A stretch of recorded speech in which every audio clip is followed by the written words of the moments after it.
متی کی انجیل باب 11۔ جب یسوع اپنے 12 شاگردوں کو حکم دے چکا تو ایسا ہوا کہ وہاں سے چلا گیا تاکہ ان کے شہروں میں تعلیم دے اور منادی کرے۔ اور یوحنا نے قید خانہ میں مسیح کے کاموں کا حال سن کر اپنے شاگردوں کی معرفت اس سے پوچھوا بھیجا کہ آنے والا تو ہی ہے یا دوسرے کی راہ دیکھیں۔ یسوع نے جواب میں ان سے کہا کہ جو کچھ تم سنتے اور دیکھتے ہو جا کر یوحنا سے بیان کر دو کہ اندھے دیکھتے اور لنگڑے چلتے پھرتے ہیں، کوڑی پاک صاف کیے جاتے ہیں اور بہرے سنتے ہیں، مردے زندہ کیے جاتے ہیں اور غریبوں کو خوشخبری سنائی جاتی ہے، اور مبارک وہ ہے جو میرے سبب سے ٹھوکر نہ کھائے۔ جب وہ روانہ ہو لیے تو یسوع نے یوحنا کی بابت لوگوں سے کہنا شروع کیا کہ تم بیابان میں کیا دیکھنے گئے تھے؟ کیا ہوا سے ہلتے ہوئے سرکنڈے کو؟ تو پھر کیا دیکھنے گئے تھے؟ کیا مہین کپڑے پہنے ہوئے شخص کو؟ دیکھو، جو مہین کپڑے پہنتے ہیں وہ بادشاہوں کے گھروں میں ہوتے ہیں۔ تو پھر کیوں گئے تھے؟ کیا ایک نبی دیکھنے کو؟ ہاں، میں تم سے کہتا ہوں کہ بلکہ نبی سے بڑے کو۔ یہ وہی ہے جس کی بابت لکھا ہے کہ دیکھ، میں اپنا پیغمبر تیرے آگے بھیجتا ہوں جو تیری راہ تیرے آگے تیار کرے گا۔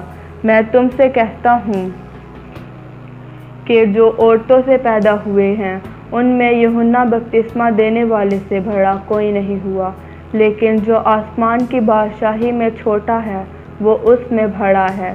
اور یوحنا بپتسمہ دینے والے کے دنوں سے اب تک آسمان کی بادشاہی پر زور ہوتا رہا ہے اور زور آور اسے چھین لیتے تھے، کیونکہ سب نبیوں اور توریت نے یوحنا تک نبوت کی۔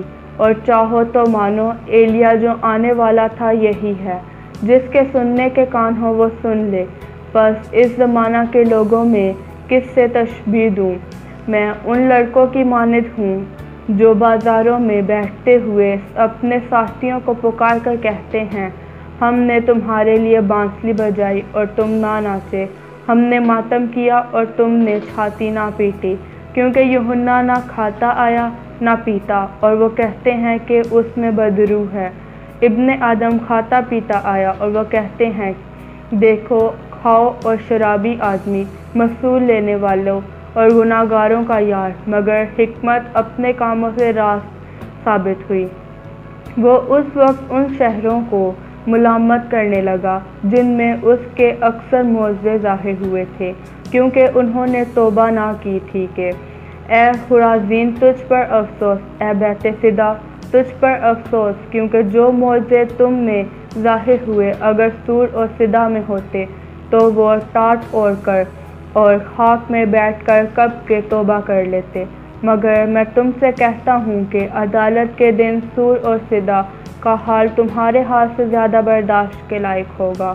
اور اے کفرنہوم، کیا تم آسمان تک بلند کیے جاؤ گے؟ تو عالم رواں میں اڑے گا، کیونکہ جو معجزے تجھ میں ظاہر ہوئے اگر سدوم میں ہوتے تو آج تک قائم رہتا۔ مگر میں تم سے کہتا ہوں کہ عدالت کے دن سدوم کے علاقہ کا حال تمہارے حال سے زیادہ برداشت کے لائق ہوگا۔ اس وقت یسوع نے کہا، اے باپ آسمان اور زمین کے خداوند، میں تیری حمد کرتا ہوں کہ تو نے یہ باتیں داناؤں اور عقل مندوں سے چھپائیں اور بچوں پر ظاہر کی۔ ہاں اے باپ، کیونکہ ایسا ہی تجھے پسند آیا۔